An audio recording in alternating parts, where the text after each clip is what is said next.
Fundur settur í bæjarstjórn Hornafjarðar, 275. fundur sem haldinn hér í félagsheimilinu í Holti á Mýrum.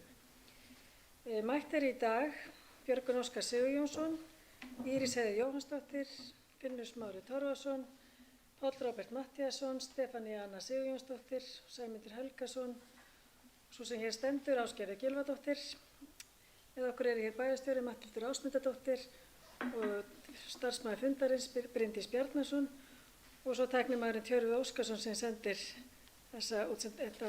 tekur upp fundinn og sendir út í gegnum streymi. En okkur ekkert að vanbúnaði því að það liggur fyrir dagskrá upp á 20 liði og ég ætla að leggja fyrir fundinn hvort við meðum bæta inn einum lið sem frá auglýstri dagskrá sem kjörskrá vegna forsetakosninga 2020. Þeir sem samþykkja það gjörðu svo vel að gefa merki. Það samhljóma samþykkt. Þannig að dagskráin á 20 liðir, þar af 4 fundargerðir bæjarráðs, bæjarstjórn frá síðasta mánuði, tilkynningar, almenn atriði og svo skýrsla bæjarstjóra. Og þá það fyrsti liður á dagskrá bæjarráð Hornafjarðar, fundur númer 946. Orðið laust þá fundargerð. Það enginn sem kveður sér hljós þá fundargerð, þannig að ég ber hann undir atkvæði fundarins. Þeir sem samþykkja bæjarráðsfundargerð 946 og það samhljóma samþykkt.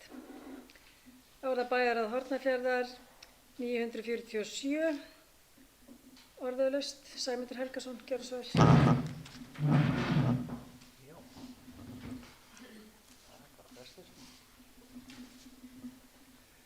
Forseti, góður fundamenn.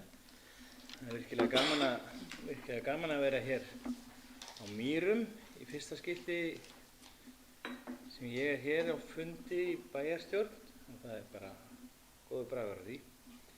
En mig langar að fá að ræða mál undir þessari fundargerð sem fundargerð fræðslunefndar, en það ræddi fræðslunefnd húsnæðismál skólans til framtíðar og bókaði með leyfi forseta að þessar að vera að ræða framtíð en áætlun þau þarf að vinna í samhengi við margþætta húsnæðisstöð fyrir íþróttaiðkun, skipulag miðsvæðis milli Hafnar og Heppaskóla. Og sem sagt,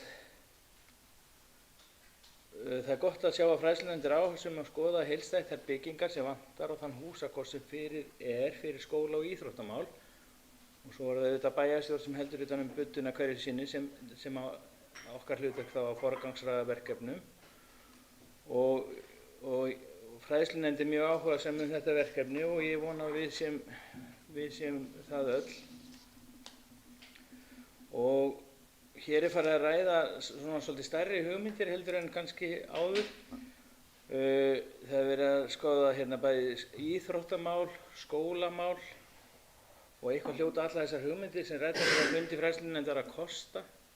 Sem sagt nýtt íþróttahús og allar húsnæði fyrir Sindravöll, líkamsræktaraðstöð og stoðþjónustöð tengslu við hana og svo núna að sameina grunnskólan í eitt húsnæði eða eitt hús eins og sagt hér. Og þá langar mig að spyrja hvort það liggi fyrir eitthvað mat fræðslunefndar eða okkar á því hvað óskalistinn muni kosta. Og mig langar líka að spyrja bæjarstjóra hvað að frétta þessari deiliskipulagsvinnu sem fræðslunefnd skorar á að ákvörðun verði tekin hið allra fyrsta, svo ég vitni nú orðrétt í bókum þeirra.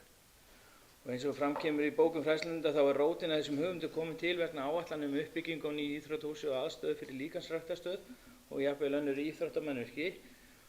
Og til upprifjunar var árið 2015 vinnuhópur sem skilaði af sér ályktunum íþróttamannvirki og sömuleiðis var það vinnuhópur sem skilaði 2019 í haust 2019 ef ég man rétt. Og mig langar að spyrja svona að lokum hvernig líður þessari deiliskipulagsvinnu, hvernig getum við rætt væntanlegar hugmyndir íþróttahús og önnur íþróttamannvirki og núna nýtt skólahúsnæði og munum við ná að ræða þessi mál fyrir fjárhagsáætlunargerð í haust. Þakka þér fyrir, Sæmundur. Orðið er laust. Íris Jóhannsdóttir, gjörðu svo vel.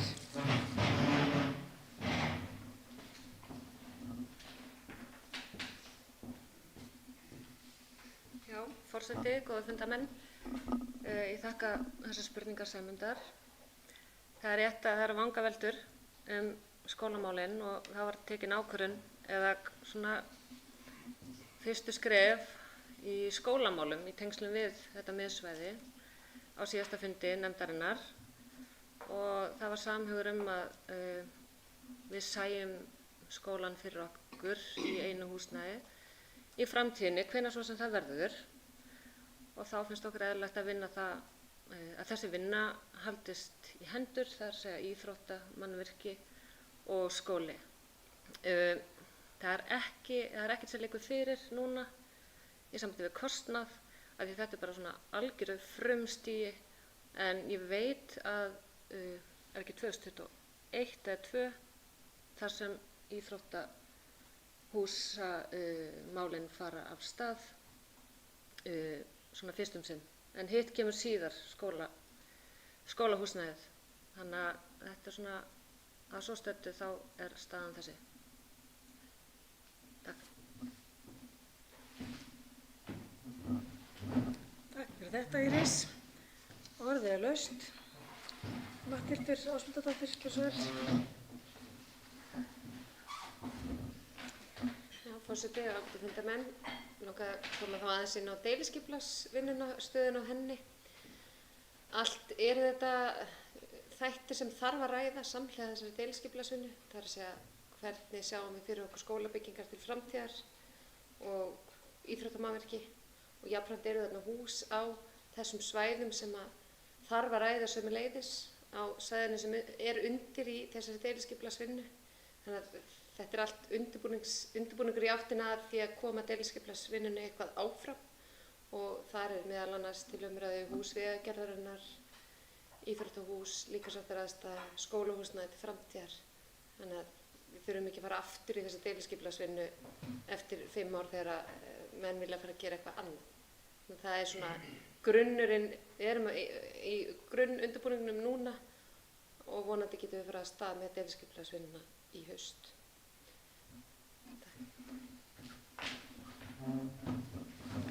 Takk fyrir þetta, Matthildur. Orðið er laust. Ekki fleiri sem kveða sér hljóðs. Þetta er fundargerð bæjarráðs nr. 947. Þá byrja hann upp til atkvæða sem samþykkja fundargerðina, gjörðu svo vel að gefa merki. Og hún er samhljóma samþykkt. Þá er það bæjarráð Hornafjarðar, fundur 948 frá 2. júní síðastliðnum. Orðið er laust þá fundargerð. Enginn sem kveður sér hljóðs eftir þá fundargerð, þá byrja hann undir atkvæði fundarins. Þeir sem samþykkja gjörðu svo vel að gefa merki. Samhljóma samþykkt. Og 4. fundargerð bæjarráðs nr. 949 frá 9. júní síðastliðnum. Svo fundargerð er þá til umræðu og orðið laust. Finnur Smári, gjörðu svo vel.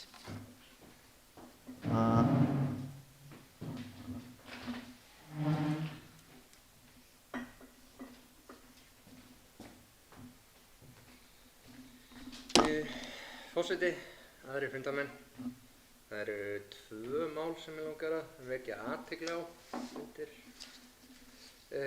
fundi 949 hjá bæjarráði.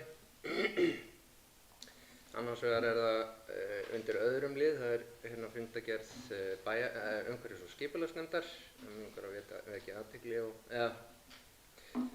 mér finnst það ánægjulegt að vinna sé hafin við gerð stjórnunar og verndaráætlunar hjá Óslandi. Mér langar að vekja sérstaklega athygli á því að þetta er svæði sem margir fornfirðingar nýta og nýlega er búið að ljúka við stjórnar- og verndaráætlun við Ingólfshöfða og sem var afar vel unnin og mér langar bara að fagna þessi vinna sé farin af stað. Að öðru leyti langar mig að vekja athygli á lið 9 undir fundargerð bæjarráðs. 949, það er eldvarnarbandalagið og mér langar að fagna þessu framtaki og í ljósi stórra bruna síðastliðið rúmt ár kannski. Það langar mig að hvetja fyrirtæki og einstaklinga í sveitarfélaginu til að fylgja fordæmi sveitarfélagsins og fara yfir brunavarnir hjá sér. Takk fyrir. Takk fyrir þetta, Finnur Smári. Orðið er laust. Það má alveg standa upp það heyrist í stólanum, sko. Glimmi í holti. En ef enginn kveður sér hljóðs, þá ber ég fundargerð bæjarráðs nr. 949 undir atkvæði fundarins. Gefa merki þeir sem samþykkja fundargerðina. Og hún er samhljóma samþykkt. Þá er hér til kynningar fundargerð bæjarstjórnar Hornafjarðar nr. 274 frá 14. maí síðastliðnum. Einhver sem vill tala um hana? Nei.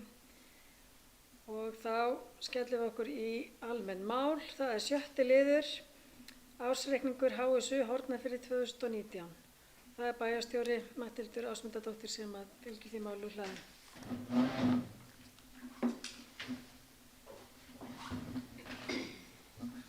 Já, forseti og ágætu bæjarfulltrúar.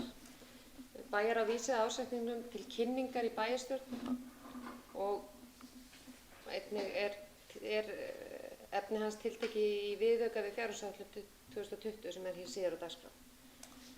En samkvæmt drögum ársreikningi HSU Hornafirði sem var starfsheitið á árinu 2019 áður en að starfsemin splittaðist, þá kom fram að tap stofnunarinnar er 45,7 milljónir króna og eigið fé í árslok neikvætt þarlegandi 36,7 milljónir króna.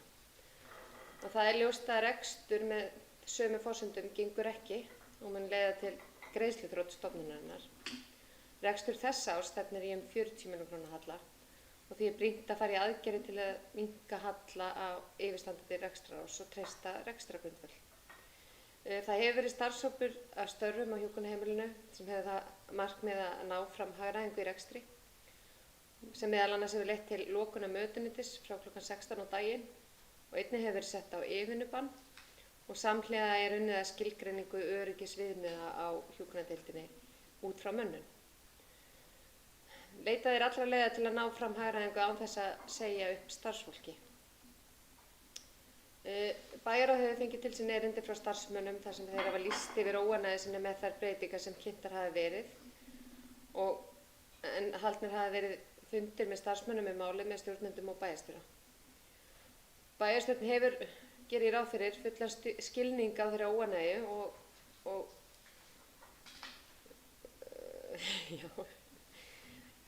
og ég vænti þess að við hörmum þá stöðu sem komið er upp, en starfsmenn og stjórnendur, þeir hafa staðið vaktina í gegnum þennan COVID-faraldur sem hefur skekið samfélag illa, þannig séð.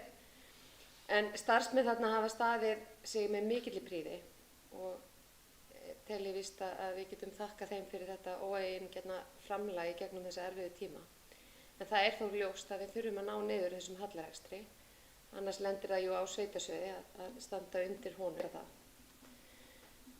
En ég hef fundað með Sambandi íslenskra sveitarfélaga og forsvarsmönnum sveitarfélaga að reka hjúkrunarheimili vítt landið og tilheyrir nú orðið bakhóp sem fjallar þessi mál og styðja starfsmenn sambandsins í viðræðum við heilbrigðisráðuneytið að tryggja betur fjárframlög til hjúkrunarheimila í landinu.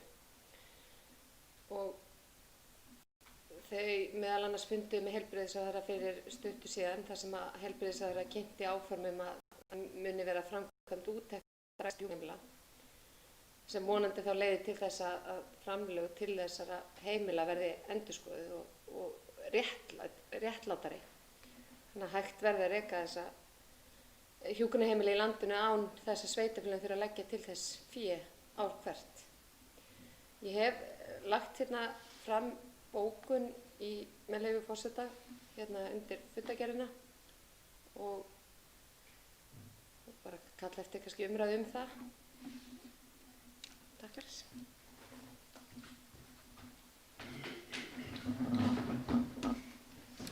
Takk fyrir þetta, Matthildur. Bæjarfulltrúar fengu allir sent þennan texta sem að bæjarstjóri las upp hér og er það innleggið í bókuninni. En þetta er það náttúrulega eitthvað sem við getum breytt og aðlagað hér á fundinum. En orðið er laust ársreikning HSÍ Hornafirði 2019. Páll Róbert, gjörðu svo vel.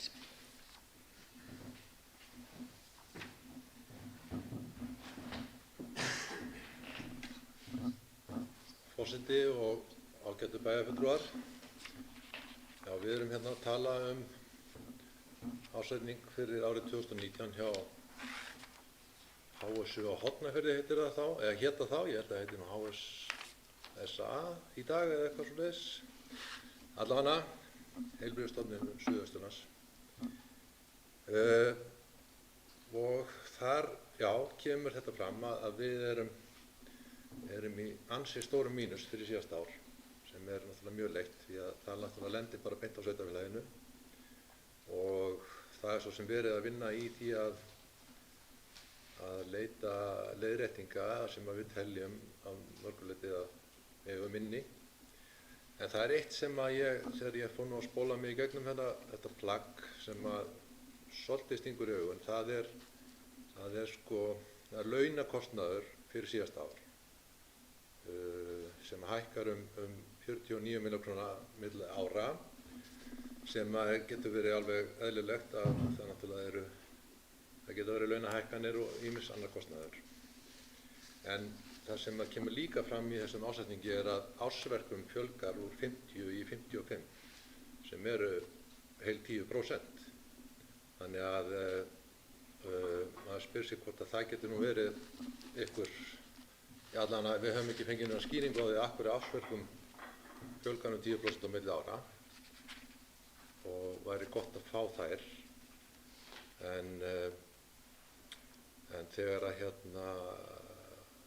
skoða er aftur í tíman þá var árið 2018 er hallinn 6,8 milljónir en eins og ég segi 45 milljónir á síðasta ári og við erum náttúrulega að reka þetta áfram að minnsta kosti út þetta ár og ég held að við þurfum að leita allra leiða til þess að ná niður kostnaði og ég veit að þessi bókun sem hefur verið lögð fram, hún kveður það að við reynum náttúrulega að halda fólki í vinnu eins og hægt er en við getum ekki horft fram hjá því að það gæti þurft að skera niður. Ég ætla ekki að fullyrða það en við mögum ekki allan að horfa fram hjá því að ef að staðan er svo að það sé eitthvað svona kannski umfram fólk en nú get ég ekki svarað því og ég bara eiginlega óska eftir skýringum á því.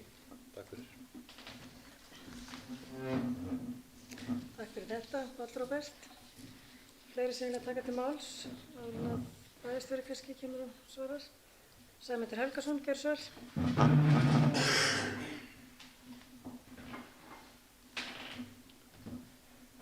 Já, forseti, góðir fundarmenn.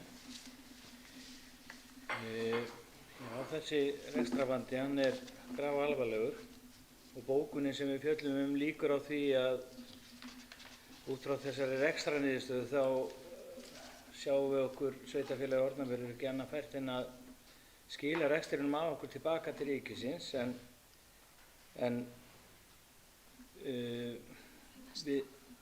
er það næsta mál. En við erum mjög stolt af þessari starfsemi og við erum mjög ánægð með starfsfólkið þeirra, starfsfólkið og þeirra starf sem þau verður að leggja á sig. Og mér finnst kannski, við þurfum já, ef það er undir næsta máli þá kannski kem ég undir því aftur, en mér finnst einhvern veginn við þurfum að vanti svolítið að greina betur og fá betur kannski inn í bókunina það er rekstratölur og það er allatölur sem valda þessum, eins og Páll Róbert er að benda á, það hefur bólnað út starfsemin og þetta er margþættur vandi og það er það sem ég hefði viljað að við værum með í þessari bókun okkar. Takk fyrir þetta, Sæmundur. Fleiri vil taka til máls? Svo er ekki, þá ætla ég að bjóða bæjarstjóra að taka til máls eftir þessi leið.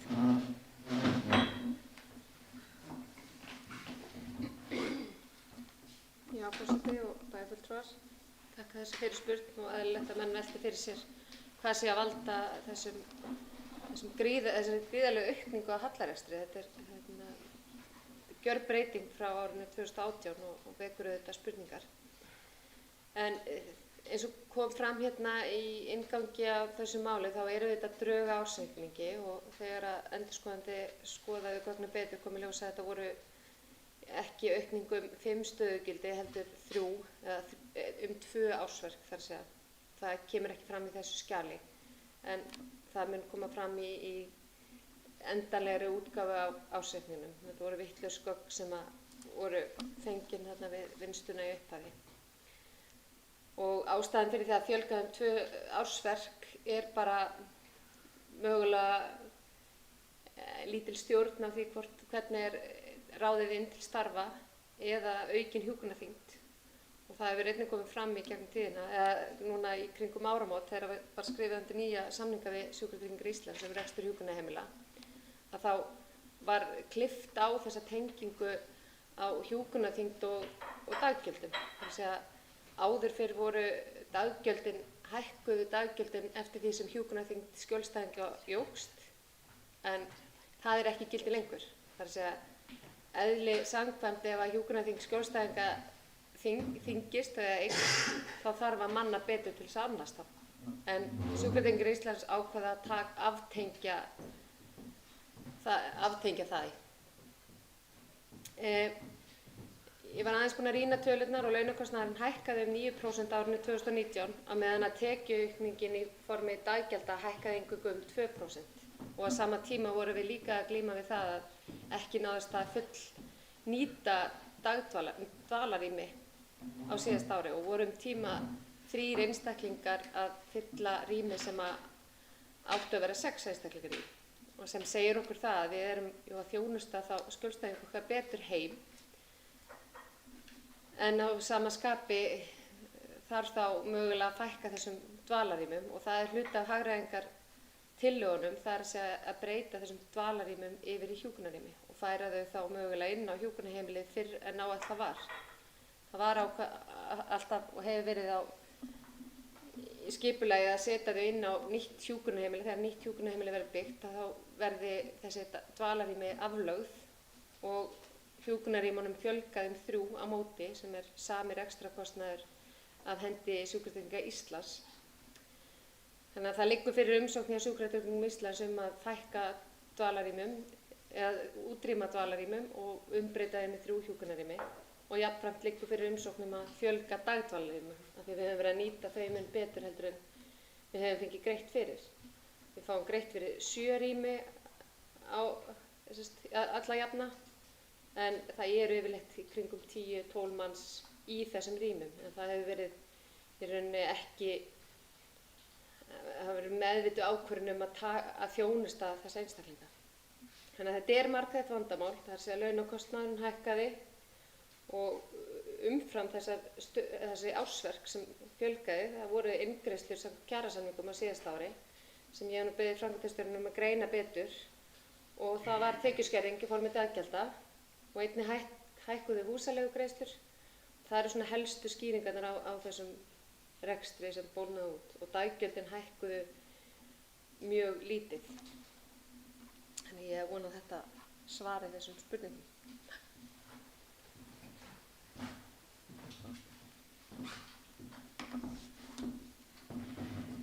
Já, takk fyrir þetta, Matthildur. Ég ætla að hleypa forseta að, þannig að gjöra svo vel, Ásgerður. Takk fyrir þetta, annar varaforseti.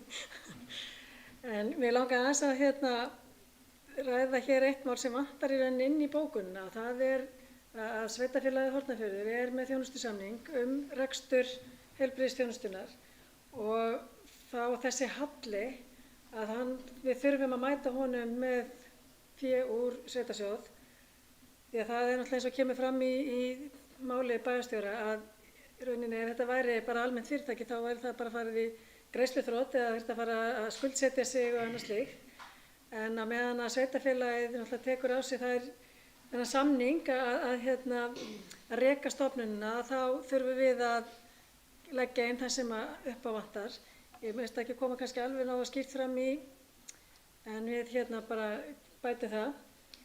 Og að líka það fylgir þar að sjálfsögðu muni sveitarfélagið reyna að ná þessum peningum tilbaka frá ríkinu, því að öldrunarmálin, rekstur hjúkrunarheimila er verkefni ríkisins, það er ekki lögbundið verkefni sveitarfélaga, þó að við í rauninni höfum þennan samning. Þannig að, og ég veit að það eru máli í gangi fyrir dómstólum þar sem að sveitarfélög eru að krefjast greiðslu frá ríkinu vegna meðgreiðslu með hjúkrunarheimilum. Þannig að bara við hnykkjum aðeins á því í þeim texta sem að fer í fundargerð frá þessum fundi. En það hefur ýmislegt verið gert til þess að reyna að laga þetta og við bæjarráð var meðvitað það í mitt ár síðasta eða apríl-maí að það stefndi í mikinn halla hjá heilbrigðisstofnuninni. Þannig að heilbrigðis- og öldrunarnefnd vaktaði þetta mál og það var verið að greina hlutina og annað slíkt, þannig að við sáum hvað í stendi. Þannig að það eru, og Matthildur fór yfir það þætti sem að eru hvað stærstir í þessu. Þannig að strax 2019 þá fór starfsfólk í það að skoða innkaup og skoða ýmislegt til þess að reyna að snúa því við sem hægt var að snúa við. Og það hefur án efa eitthvað gert stöðuna aðeins skárri heldur en hún hefði hugsanlega verið ef að ekki hefði verið farið í þá vinnu. En fyrir núna árið 2020 að þá er verið að vinna á fullu í því að greina hvert einasta verk í stofnuninni. Þannig að það er unnið því hörðum höndum.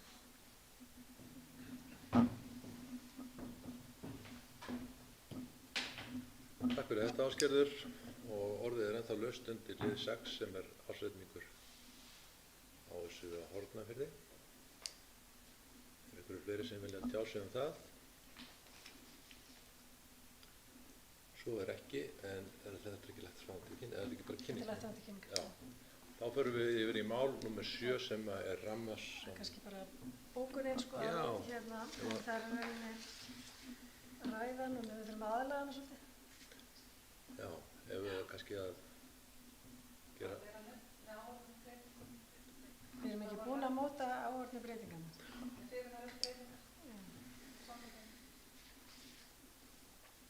Ok, við ætlum bara að leggja þetta fram hérna og svo gefa okkur leyfi til þess að breyta því eftir á í fundargerð. Þá er lögð fram bókun sem er hér einhvers staðar í þessum texta. Það er í rauninni bara textin. Það er textin. Og hefst á lestur. Samkvæmt drögum að ásetningi HSU á Hornafirði fyrir árið 2019 að tap á stofnunarinnar 45,7 milljónar króna. Eigið fé var í árslok neikvætt 36,7 milljónir. Ljóst er að rekstur með sömu forsendum gengur ekki og mun leiða til greiðsluþrots. Rekstur þessa árs stefnir í 40 milljóna króna halla og því er brýnt að fara í aðgerðir til þess að minnka halla yfirstandandi rekstrarárs og treysta rekstrargrundvöll. Starfshópur hefur verið að störfum á hjúkrunarheimilinu með það að markmiði að ná fram hagræðingu í rekstri sem meðal annars hefur leitt til lokunar mötunendis kl. 16 á daginn. Einnig hefur verið sett á yfirvinnubann og samhliða er unnið að skilgreiningu öryggisviðmiða út frá mönnum. Leitað er allra leiða til þess að ná fram hagræðingu án þess að segja upp starfsfólki. Starfsmenn hafa lýst óánægju með þær breytingar sem kynntar hafa verið með bréfi til bæjarráðs, en haldin hafa verið fundir með starfsmönnum málið með stjórnendum og bæjarstjóra. Bæjarstjórn hefur fullan skilning á þeirri óánægju og harmar þá stöðu sem upp er komin.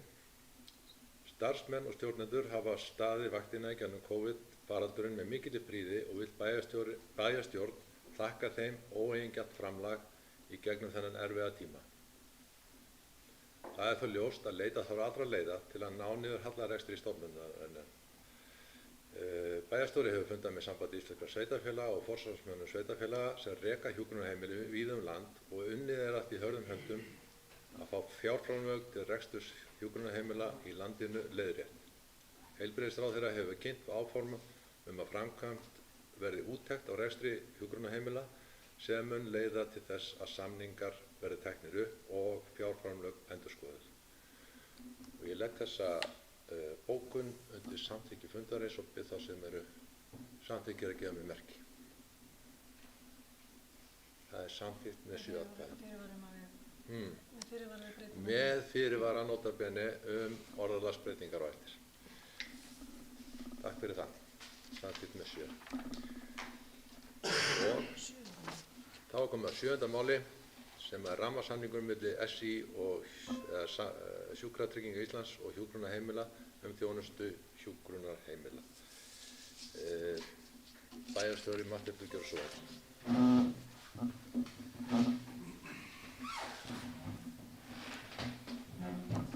Já, forseti og bæjarfulltrúar, þetta er svona framhald af síðasta máli og svolítið afleiðing þess, en það er að segja þessi rammasamningur milli Sjúkratrygginga Íslands og hjúkrunarheimilisins Skjólgarðs.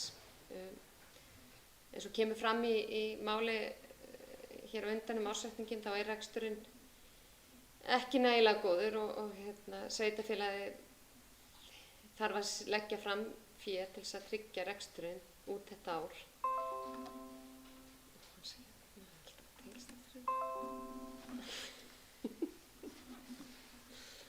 En eins og kom fram hér áðan þá eru fyrstu drög ársreikningsins sem sýna fram á neikvætt fé upp á 36,7 milljónir króna hjá stofnuninni og þá eru ótaldar þær lífeyrisskuldbindingar sem munu að öllum líkindum falla á stofnunina að upp á 34 milljónir. Rekstrarvandi þessa árs er mikill og margþættur, yfirfærsla heilsugæslu, sjúkraflutninga og sjúkrarýma hefur þar áhrif. Bendir allt til þess að uppsafnaður rekstrarhalli við lok árs verði og yfir 100 milljónir króna. Og bæjarstjórn getur ekki, þetta er bókun sem ég var búin að senda að hluta til bæjarfulltrúa en við aðeins breytt henni eftir umræður bæjarfulltrúa.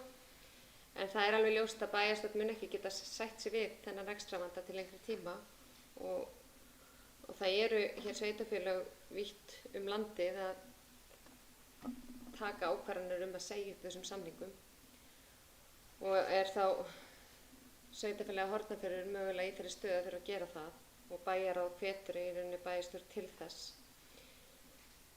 En sveitarfélagið hefur nú rekið þennan málaflokka myndugleika langt skeið og hefur við mikinn áhuga að halda því áfram þó að sé nú kannski ekki hægt að gera það með að við óbreyttar forsendur. En það var skrifað undir þennan samning við Sjúkratryggingar Íslands 7. janúar síðastliðinn og samkvæmt ákvæðum samningsins þá getum við ekki sagt honum upp á fyrstu 6 mánuðum samningstímans. Þannig að það er í rauninni hægt að segja honum upp frá og með 7. júlí. En þetta er nú síðasti fundur bæjarstjórnar fyrir sumarfrí, þannig að það er ástæða til að taka ákvörðun þessa hluti hér í dag og óska síðan eftir viðræðum við heilbrigðisráðherra í kjölfarið. Og það liggur alveg fyrir að við höfum stuðning Sambands íslenskra sveitarfélaga við þessar ákvörðun og annarra sveitarfélaga í landinu, þó svo að önnur sveitarfélög séu kannski ekki að stíga þetta skref til fulls, það er að segja upp þessum samningum. En það eru nokkur að farin að tínast úr og meðal annars þá Vestmannaeyjar og Akureyri. Þannig að ég var búin að leggja hérna fram tillögu bókun sem ég hafði sendt ykkur í tölvupósti og það voru komin einhverjar tillögur að breytingum, þannig að það er þá til umræðu hér.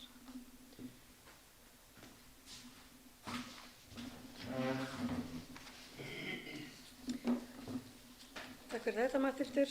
Og orðið er laust rammasamning milli Sjúkratrygginga Íslands og hjúkrunarheimila, þjónustu hjúkrunarheimila. Björgvin Óskar, gjörðu svo vel.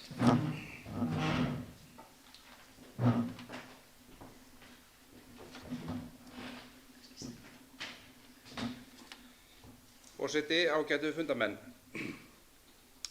Eins og kom fram í máli Matthildar hér á undan og í seinasta máli reyndar líka og hefur komið fram hjá mér og öðrum sem hér sitja á fyrri bæjarstjórnarfundum er rekstur hjúkrunarheimilisins orðinn mjög þungur. Hallinn á seinasta ári var tæplega 46 milljónir og stefnir hallinn samkvæmt drögum af fjárhagsáætlun stofnunarinnar fyrir árið í ár upp í viðlíka upphæð. Þá á eftir að taka inn í reikninginn lífeyrisskuldbindingar upp á 34 milljónir eins og Matthildur kom inn á áðan, sem líklega falla á stofnunina. Já, við erum að tala um rekstrarhalla upp á rúmlega 100 milljónir króna á 2 árum. Ljóst að reikningsdæmið gengur ekki upp. Og maður reynir að hugsa ekki hvað annað væri hægt að gera við þessar 100 milljónir sem að þarna fara. En unnið að hagræðingu í rekstrinum til að lágmarka tjónið og eru sumar þessara hagræðinga aðgerða þegar komin til framkvæmda, en útséð með að við náum rekstrinum í jafnvægi með núgildandi fjárframlögum frá ríkinu. Sveitarfélagið hefur rekið hjúkrunarheimilið með miklum ágætum í fjölda ára og er það örugglega ósk okkar allra sem hér sitjum að svo gæti verið áfram. En það verður ekki gert með þeim framlögum sem við fáum frá ríkinu samkvæmt núgildandi samning. Ég styð því ákvörðun að segja upp rammasamningi milli Sjúkratrygginga Íslands og sveitarfélagsins. Og að lokum, tengt og ótengt þessu máli, þá bara vil ég þakka öllu starfsfólki heilbrigðisstofnunarinnar, bæði hjúkrunarheimilisins og heilsugæslustöðvarinnar, kærlega fyrir gott og eigingjarnt starf í gegnum COVID-19 heimsfaraldurinn. Hvort sem það voru hjúkrunarfræðingar, fólk sem vann við ræstingar, læknar, stjórnendur, önnunaraðilar, húsverðir, ritarar og aðrir starfsmenn, þið unnuð þetta öll með glæsibrag og getið verið stolt af störfum ykkar. Takk fyrir.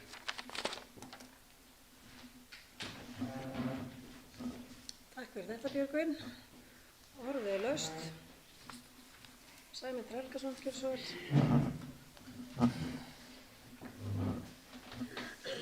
Forseti, góðu fundarmenn. Já, ég tek undir þessi orð, Björgvin.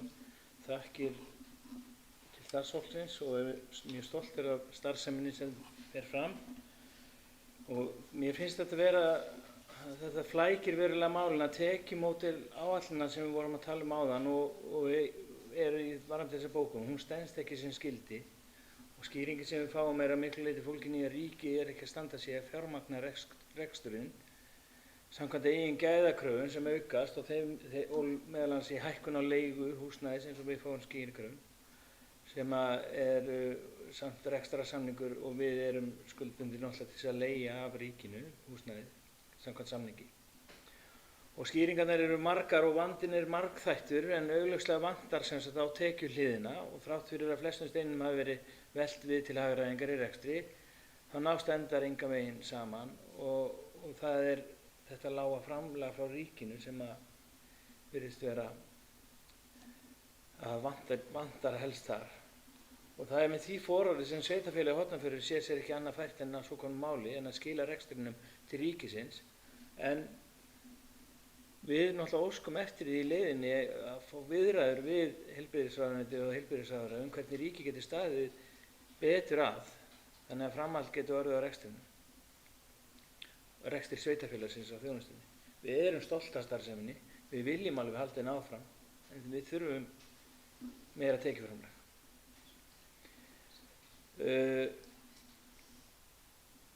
Já, ég held að þetta ná utan það sem ég vildi segja þessu. Takk.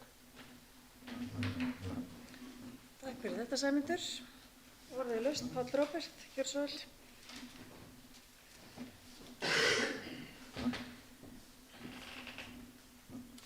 Forseti og ágættu bæjarfulltrúar. Já, ég bara vil taka undir þessi orð þessara ungu drengja hérna, Björgvins og Sæmundar.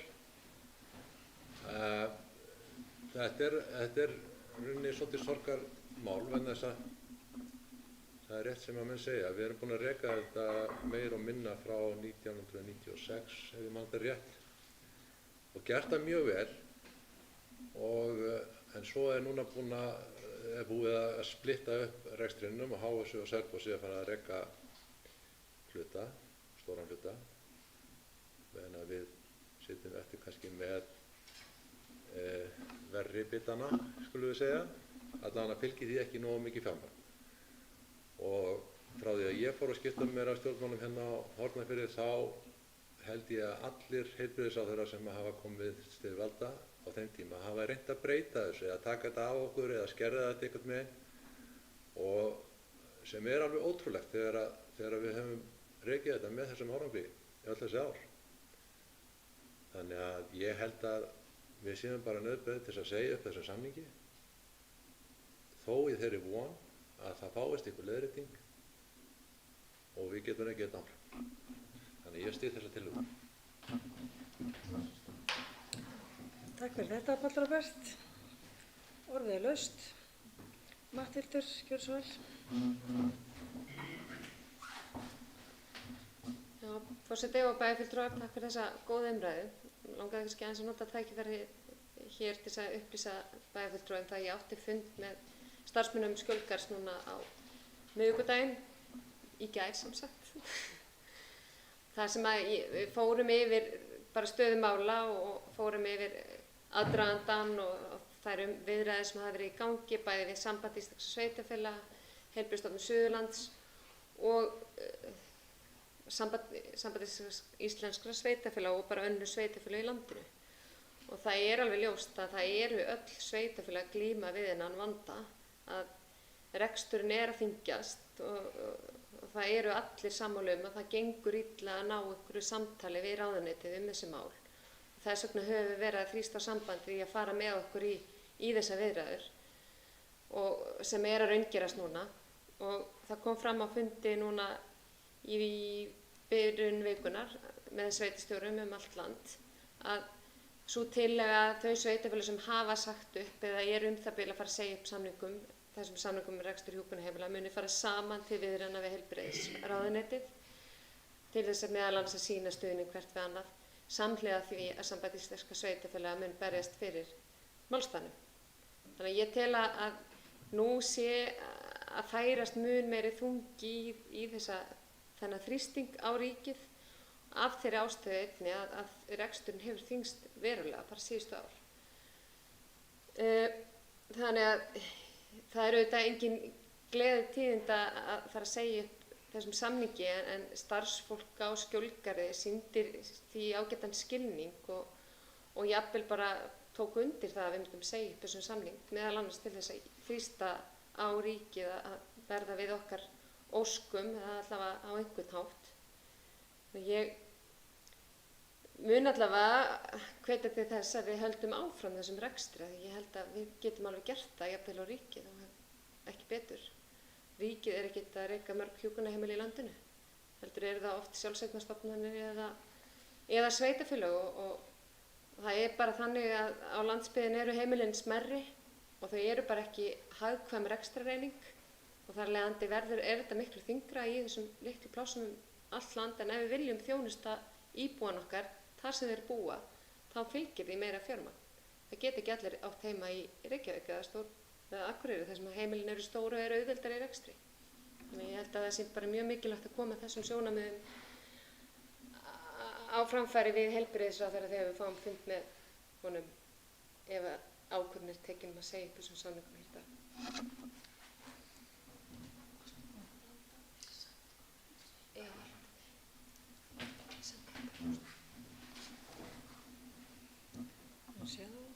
Sæmundur, takk Matthildur og gjörðu svo vel Sæmundur. Forseti, góðir fundarmenn, það var ég hoppaði hérna yfir eitt sem ég vildi að kemur fram í þessari umræðu því að það kom fram í máli Matthildar bæjarstjóri áðan undir máli 6 og á sama tíma sem sagt og við erum að sjá að það eru aukin gæðakrafa á þjónustuna sem mér skilst að koma frá landlækni og það hækkar leigan á húsnæðinu sem að rekstrarsamningurinn þá stendur ekki undir.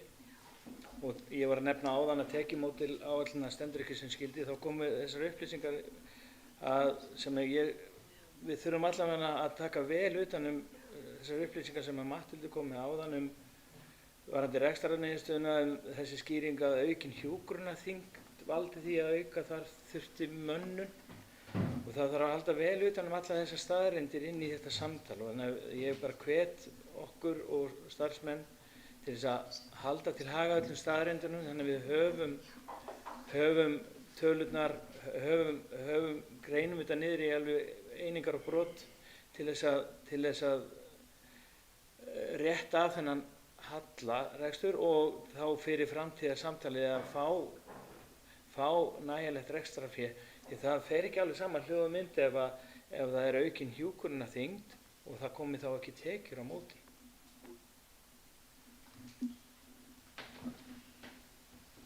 Þakka þér fyrir þetta, Sæmundur. Og það er akkurat það síðasta sem þú sagði, það fer ekki sama hljóð og mynd þegar að gæðakröfur ríkisins eru ákveðnar í samning en síðan er þeir ekki tilbúin til þess að greiða það sem það kostar. Það er alveg rétt. Fleiri sem vilja taka til máls? Ef svo er ekki, þá ætla ég að lesa hér upp bókun sem það var sent á bæjarfulltrúa og þetta er grunnur sem var kominn fyrir fund og svo búið að taka tillit til ábendinga og breyta, þannig að ég ætla að lesa hana upp og sjá hvort að bæjarstjóri geti gert þessa bókun að sinni. Rekstur hjúkrunarheimilisins Skjólgarðs hefur þyngst verulega undanfarin ár. Fyrstu drög ársreiknings sýnir fram á að eigið fé stofnunarinnar í árslok var neikvætt 36,7 milljónir króna. Þá eru ótaldar lífeyrisskuldbindingar sem munu að öllum líkindum falla á stofnunina á upp að 34 milljónir króna. Rekstrarvandi þessa árs er mikill og margþættur. Yfirfærsla heilsugæslu, sjúkraflutninga og sjúkrarýma hefur áhrif þar á. Bendir allt til þess að uppsafnaður rekstrarhalli við lok árs verði og yfir 100 milljónir króna. Bæjarstjórn getur ekki unað við að rekstrarvandi hjúkrunarheimilisins lendi á sveitarfélaginu, enda er rekstur hjúkrunarheimila á ábyrgð ríkisins samkvæmt lögum. Sveitarfélagið Hornafjörður hefur rekið þennan málaflokk af myndugleika langt skeið og hefur mikinn áhuga á því að halda því verkefni áfram, en sér sér engan veginn fært að halda því áfram miðað við þær rekstrarforsendur sem núverandi fjárframlög frá ríkinu bjóða upp á. Það er því með trega sem bæjarstjórn mun segja rammasamningi milli Sjúkratrygginga Íslands og sveitarfélagsins frá og með 7. júlí næstkomandi og óskar eftir viðræðum við heilbrigðisráðherra framhaldið það hvernig ríkið geti staðið betur að því, þannig að við erum að blanda saman með tveim setningum framhaldið, þannig að sómi sé að bæði ríki og sveitarfélagi. Einhver sem vill breyta þessu orðalagi eða geta bæjarfulltrúar samþykkt? Með þessu erum við að samþykkja að sveitarfélagi segja upp samningnum við fyrsta tækifæri sem er 7. júlí og óskum eftir viðræðum í framhaldinu í ljósi stöðunnar eins og hann er og þetta er gott að hafa öll gögn sem að Sæmundur kom inn á í sinni ræðu. Og þeir... Bara yfirfærsla verkefna til HSU. Já, yfirfærsla verkefna til HSU sem kemur hann inn í. Þeir sem eru samþykkir þessari bókun og því að samningum verið sagt upp, gerðu svo alveg gefa merki. Það er samhljóma samþykkt. Þá förum við í næsta lið á dagskrá sem er endurnýjun jafnréttisáætlunar og það er bæjarstjóri Matthildur Ásmundardóttir sem fylgir því úr hlaði. Gjörðu svo vel, Matthildur.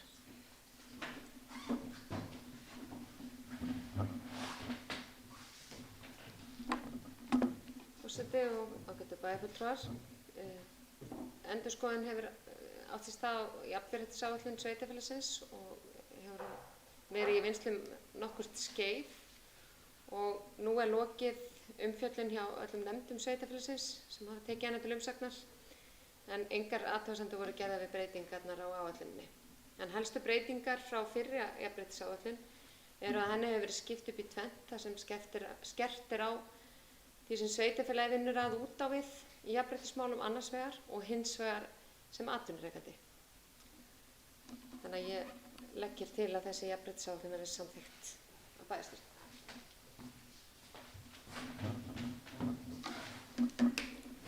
Orðið er laust, jafnréttisáætlun, endurskoðun.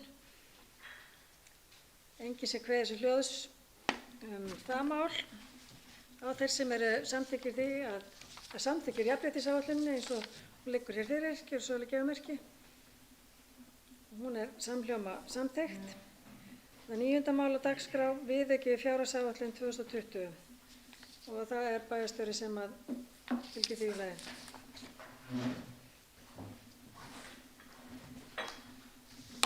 Forseti og bæjarfulltrúar, hér er gerð grein fyrir þeim breytingum sem að viðauki 2 við fjárhagsáætlun 2020 felur í sér. Upphafleg fjárhagsáætlun 2020 tók mið af útkomuspá 2019 og rauntölum 2018 og við innslátt raunútkomu 2019 samkvæmt ársreikningi sem grunnforsendur í áætlun 2020 hækkar handbært fé í ársbyrjun í A og B hlutum 32 milljónir króna. En lagðar eru fram eftirfarandi breytingartillögur á rekstri málaflokka. Það skatttekjur.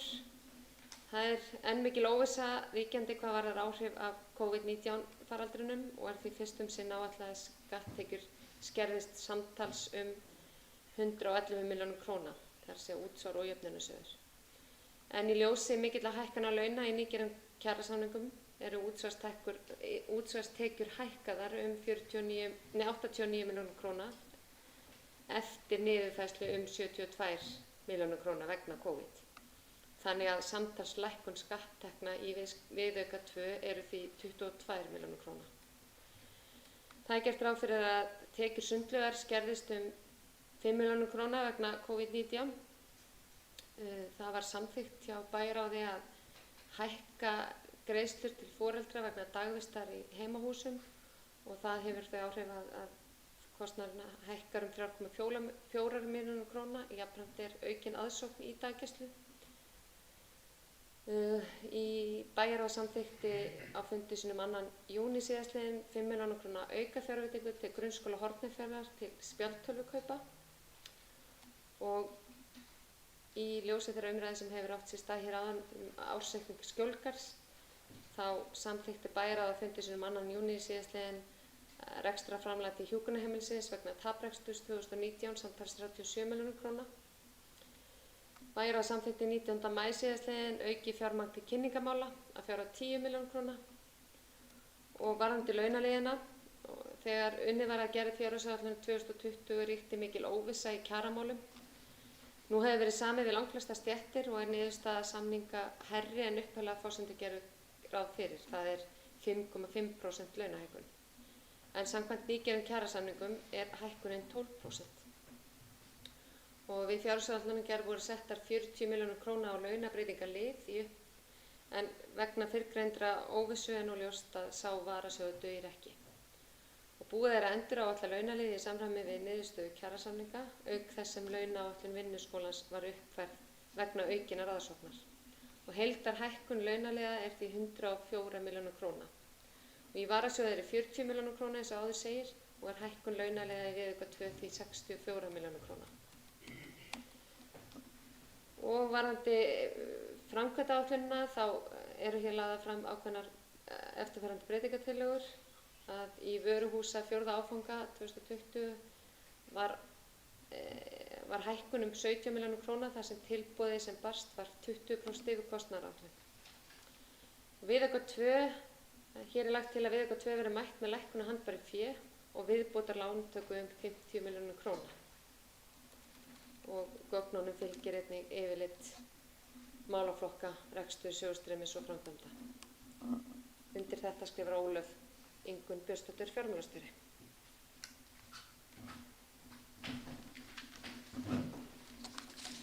Orðið laust viðauka 2 2020. Hvað sem vil taka til máls? Og svo ekki, þá legg ég viðaukann undir samþykki fundarins og þeir sem eru samþykki gjöra svo gefa merki. Það eru 7 hendur á lofti, samþykkti samhljóða. Og þá 10. mál á dagskrá sem aðalskipulagsbreyting Svínhólar og það Björgvin Óskar Sigurjónsson sem fylgir því úr ræðu.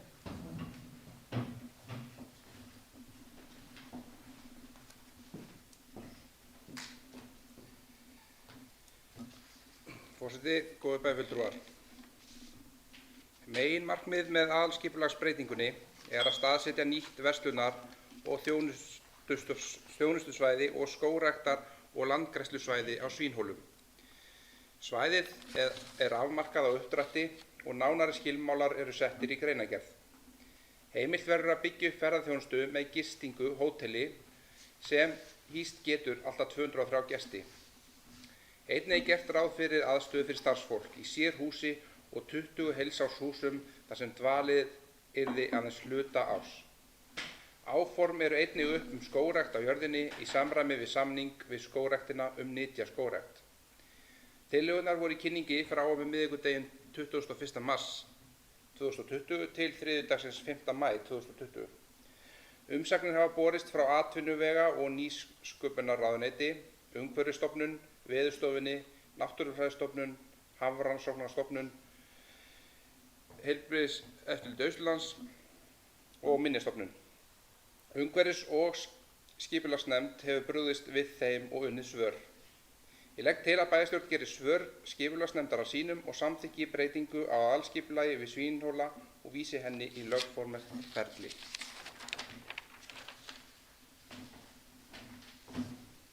Takk fyrir þetta, Björgvin. Orðið er laust aðalskipulagsbreytingu við Svínhóla. Enginn kveður sér hljóðs.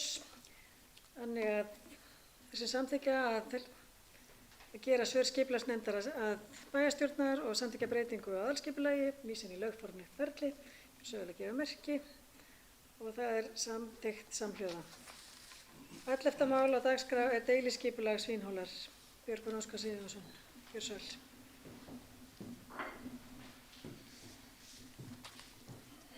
Forseti, góðir fundarmenn. Markmið með gerð deiliskipulagsins er að staðsetja nýtt verslunar- og þjónustusvæði og skógræktar- og landgræðslusvæði á Svínhólum. Svæðið er afmarkað á uppdrætti og nánari skilmálar eru settir í greinargerð.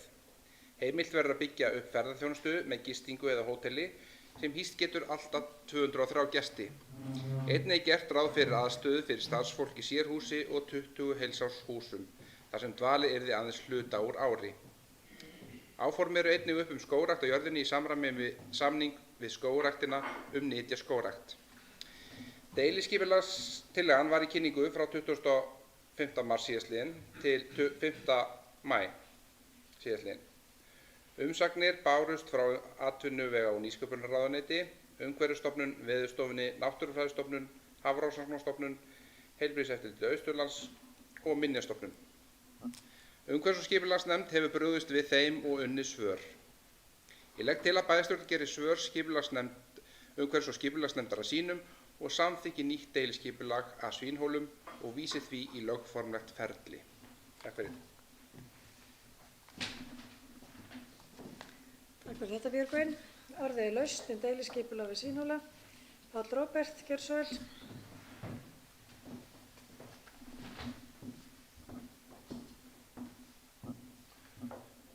Forseti og bæjarfulltrúar. Mér langar eiginlega bara að fagna því að við sjáum núna fyrir endan á þessu máli. Þetta eru sennilega orðin 3 ár að minnstakosti síðan þetta kom inn á borð hjá okkur og þetta var kannski svolítið stærri skala þá og margir sem að vissi ekkert í hvort fótinn áttu að stíga þegar fyrstu hugmyndir komu en þetta verkefni er búið að leggja mjög mikla vinnu í þetta og ánægilegt að sjá að þetta er að klárast og vonandi verður þetta bara að veruleika. Þetta getur orðið mikil búbót fyrir samfélagið hérna. Þarna eru menn með svona svolítið önnur áform heldur en svona hefðbundin ferðamennska og vonandi styrkir þetta bara okkar góða samfélag. Takk fyrir. Takk fyrir þetta, Páll Róbert. Fleiri sem vilja taka til máls? Nei, svo er ekki. Þá er þeir sem að samþykja að bæjarstjórn geri svör umhverfis- og skipulagsnefndar að sínum, samþykja deiliskipulagið og vísi því í lögformlegt ferli samkvæmt 41. og 42. grein skipulagslaga. Gjörðu svo vel að gefa merki. Takk fyrir, ég var að fá að bæta lagasetningunni minni, svo langt sem ég hef gert þetta. Þá er það 13. liður á dagskrá. Það er Júlatón 17. 12. Já, fyrirgefið. Ég glemdi einum lið. Ætla að hoppa yfir deiliskipulagsbreytingu Stafellsfjöll, lóð 45A og það er Björgvin Óskar. Gjörðu svo vel.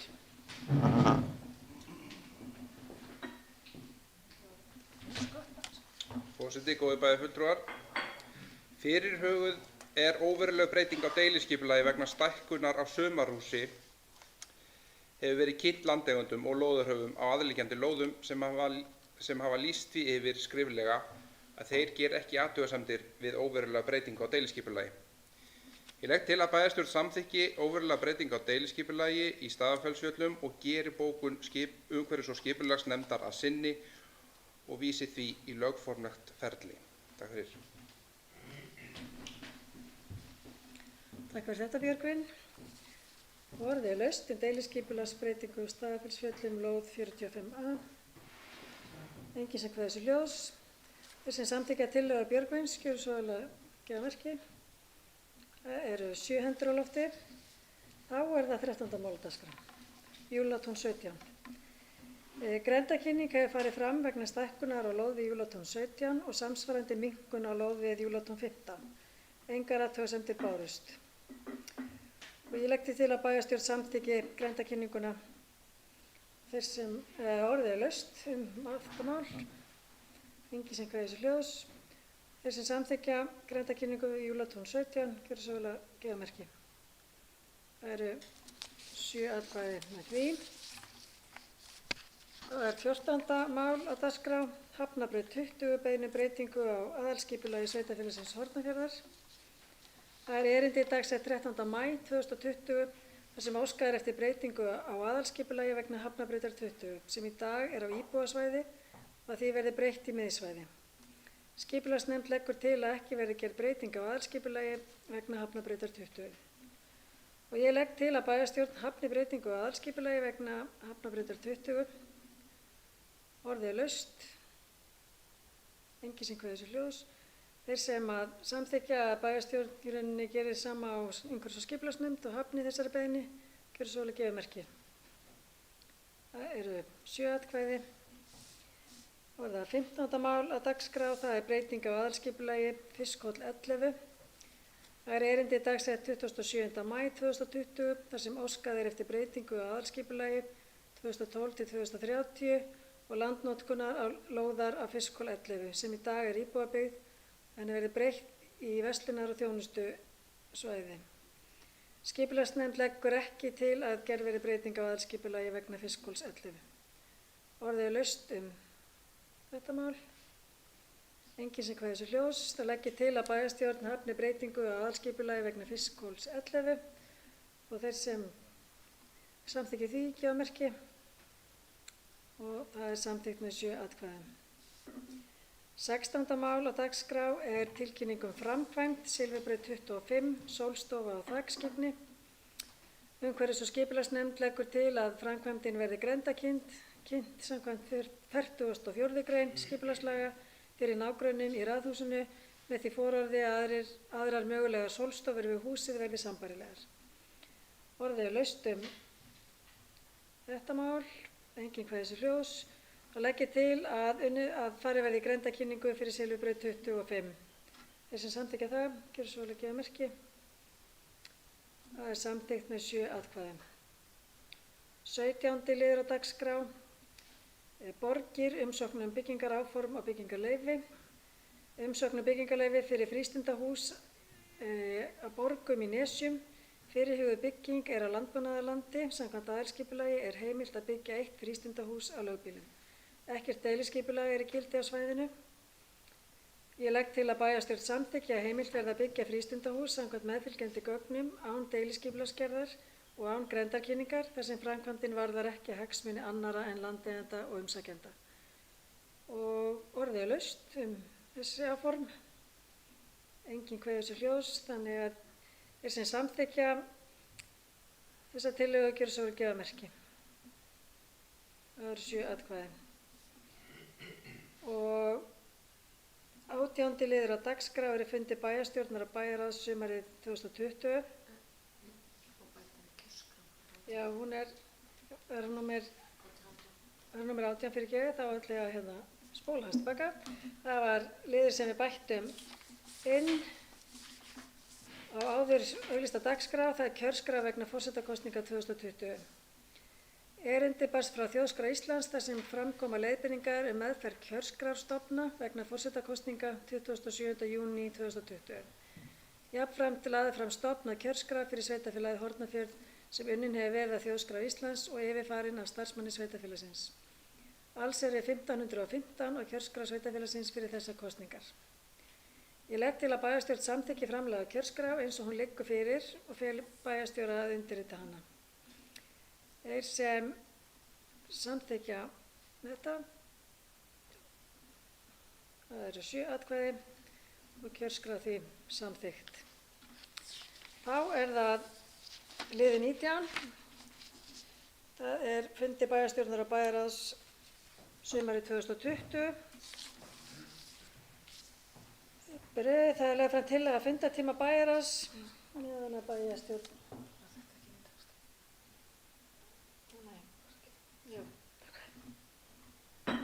klára þetta og þurfum að laga liðin á undan.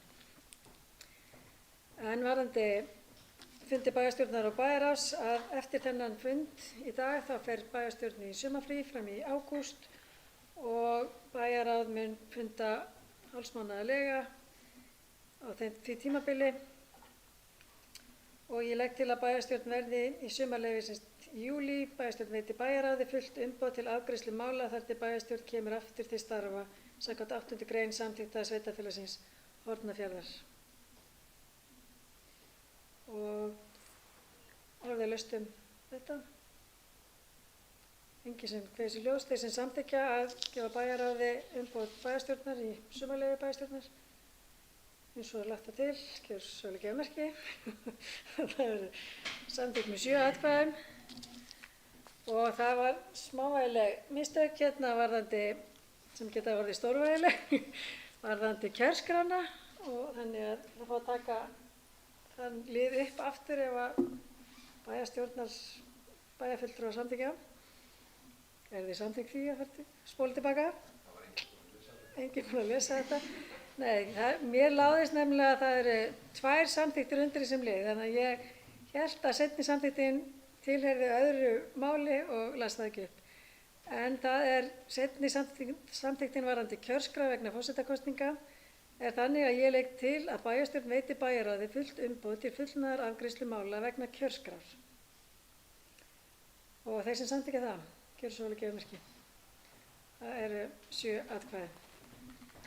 Og þegar það fullnaðar umboð í 2 liðum í röða þá vil maður ekki gera mistök og hættir frekar við. En 20. og síðasta mál á dagskrá er skýrsla bæjarstjóra. Matthildur Ásmundsdóttir, gjörðu svo vel. Forseti og bæjarfulltrúar, geri hér grein fyrir störfum mínum síðastliðinn mánuð.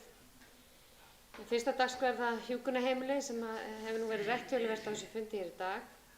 En rekstur hjúkrunarheimila er mjög þungur nú hjá sveitarfélögum allt land og Samband íslenskra sveitarfélaga hefur nú tekið að skari fyrir hönd sveitarfélaga í viðræðum við heilbrigðisráðuneytið að leiðrétta rekstur hjúkrunarheimila.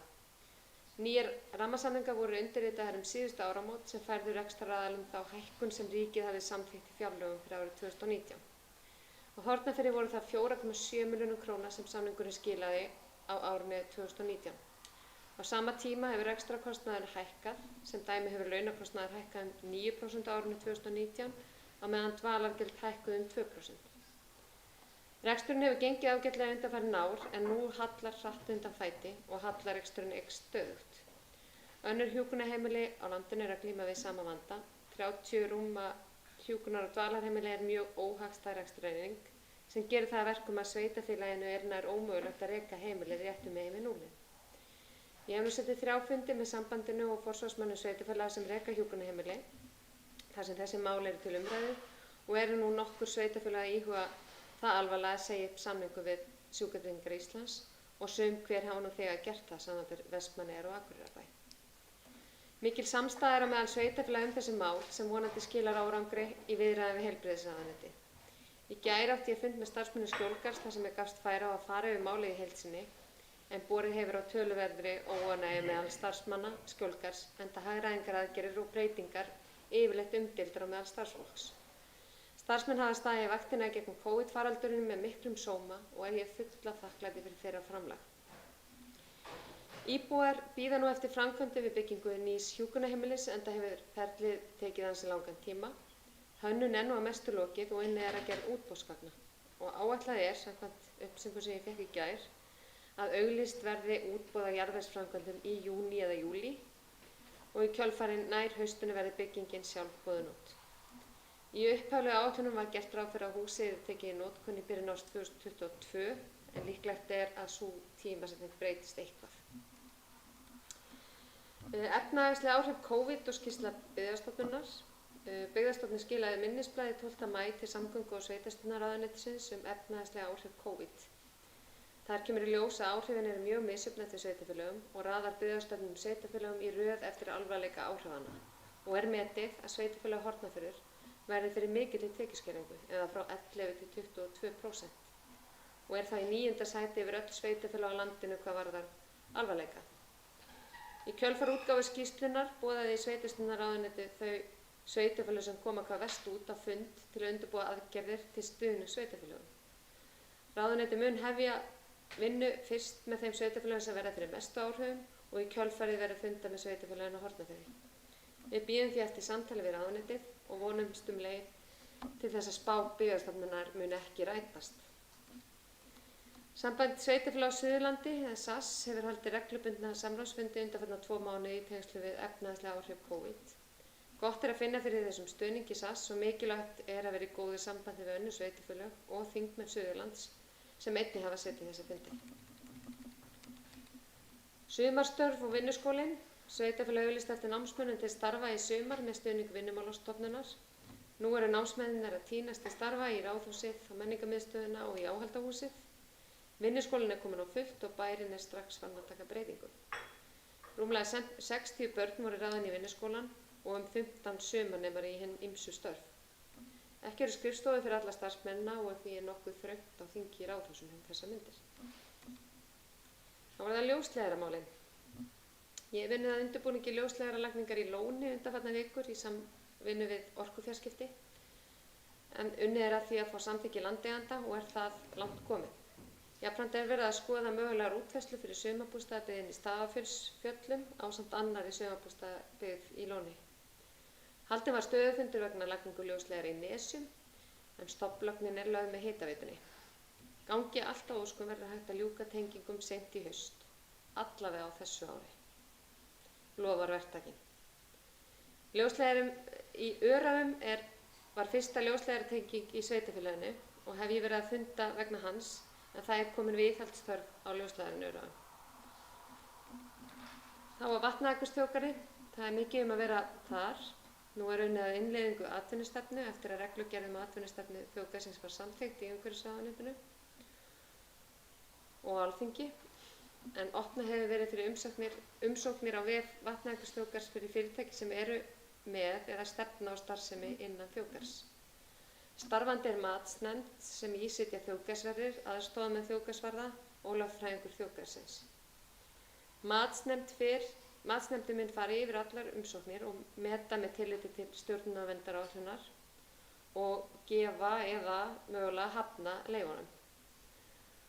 Það hefur verið beðið eftir þessu mjög lengi og gefur þetta þjóðgarðinum betri yfirsýn og betri möguleika á að stýra aðgengi og tryggja verndun innan þjóðgarðsins.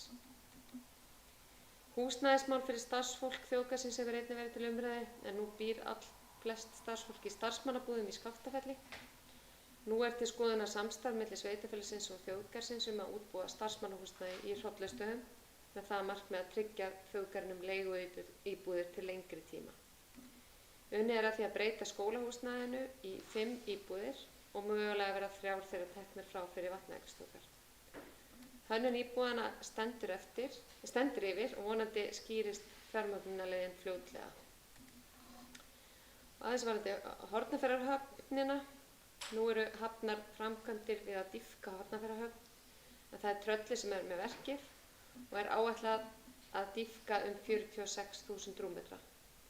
Samkvæmt mælingu Vegagerðarinnar er að safnast árlega 30.000 rúmmetrar í höfnina og hefur verið send beiðni til Vegagerðarinnar og samgönguráðuneytisins að auka það magn sem heimilt er að dýpka árlega samkvæmt samgönguáætlun.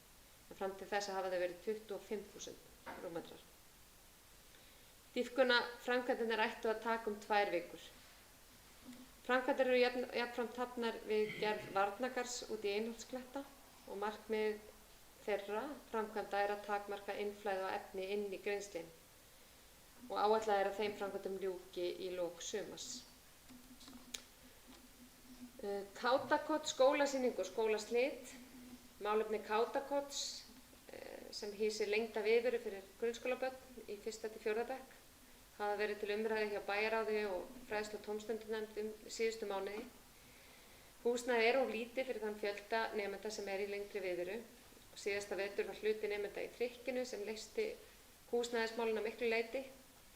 Ekki komið niðurstaða í þessi málefni Kátakots en það skýrist vonandi núna í júnímánuði. Fræðslunefnd tók hins vegar stefnumarkandi ákvörðun fyrirkomulega húsnæðismála hjá grunnskóla Hornafjarðar til framtíðar. Þar er gert ráð fyrir að kennsla grunnskólans verði einungis í einu húsnæði við Heppuskóla en unnið er að deiliskipulag á miðsvæði sem mun gera ráð fyrir því. Grunnskólinn hélt skólasýningu á íþróttavellinum í kjölfar þemadaga. Þar fengu foreldrar og aðstandendur nemenda að kynnast hinum ýmsu íþróttagreinum, hefðbundnum og óhefðbundnum. Blíðskaparveður var þennan dag og var þetta skemmtileg nýjung hjá skólanum. Sér í lagi þar sem ekki voru hefðbundin skólaslit þetta árið vegna COVID. Framkvæmdir í vöruhúsinu eru nú hafnar á ný. Þessi sunni verður efsta hæðin lagfærð, sett ný lyfta og loftræstingin bætt. Þetta er síðasta áfangin í bili sem unni verður með í vöruhúsinu. Aðstæðan er nú að verða hinn glæsilegasta og nýtist vel undir þá starfsemi sem þar er. Þá er það kynningamál á ferðaþjónusta. COVID-faraldurinn hefur haft mikil áhrif á ferðaþjónustuna á svæðinu. Bókanir samkvæmt ferðaþjónustu aðilum voru góðar fyrir sumarið áður en faraldurinn skall á og því mikið áfall fyrir ferðaþjónustuna þegar þessar bókanir þurrkast út. Óvissa er með opnun landamæra þann 15. júní og hverju það mun skila af erlendum ferðamönnum. Þetta sumar munu byggðarlög slást að fá sem flesta Íslendinga til sín og hafa hótel verið að bjóða mjög hagstæð verð í gistingu. Bæjarráð tók ákvörðun að setja aukalega 10 milljónir króna í markaðssetningu fyrir svæðið og var gerður samningur við auglýsingastofu það. Og auglýsingaherferðin fer að stað öðru hvoru megin við helgina, næstkomandi. Og hvetja Hornfirðinga til að vera duglega að deila öllu efni Hornafjörð og vera jákvæð umsögn sveitarfélagið sem ferðamannastað og frábæran stað fyrir Íslendinga að heimsækja. Og nú eru veitingastaðir opna hver af öðrum og heilmikil afþreyingarþjónustar í boði sem henta Íslendingum vel. Ég er bjartsýn á að við fáum Íslendinga til okkar í sumar og að erlendu ferðamennir muni láta sjá sig fyrr en síðar. Takk fyrir þetta.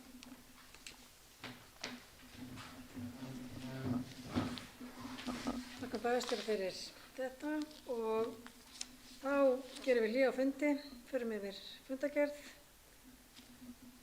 og þessi ekki rétt að bara gera svona, þar sem er engin bjalla.